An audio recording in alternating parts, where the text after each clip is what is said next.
માધવપુર ખેડ વિસ્તાર જળબંબાકાર બન્યો છે। એક ગામેથી બીજા ગામને જોડતો રસ્તો બંધ થયો છે। દુકાનદારો વાહન ચાલકોને ભારે હાલાકી ભોગવવાનો વારો આવ્યો। માધવપુર ગામમાં જો કે ઘરોમાં વરસાદી પાણી ઘૂસ્યા, બજારમાં મધુવંતી અને ઓજતના પણ પાણી ફરી પડ્યા છે। ત્યારે પોરબંદરમાં ભારે વરસાદનું આગમન થતા પોરબંદરનું માધવપુર જળબંબાકારની સ્થિતિમાં છે।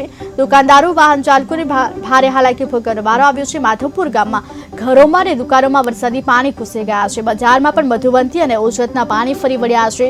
માધવપુર ખેડ વિસ્તાર જળબંબાકારની સ્થિતિ સર્જાય છે। ભારે વરસાદને કારણે જો કે હાલ વરસાદી પાણી ભરાયા છે। એક ગામેથી બીજા ગામને જોડતો રસ્તો પણ બંધ થયો છે।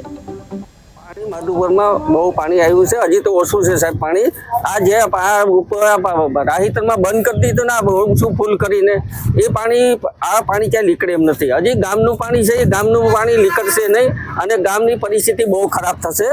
બરાબર, આ લોકોને અમે મૌખિક રજૂઆત કલેક્ટર સાહેબને, ડેપ્યુટી કલેક્ટર સાહેબને રજૂઆત કરી કે ભાઈ આ પાણી છે એ નિકાલ થાય નહીં અને ગામની પરિસ્થિતિ બહુ ખરાબ થશે।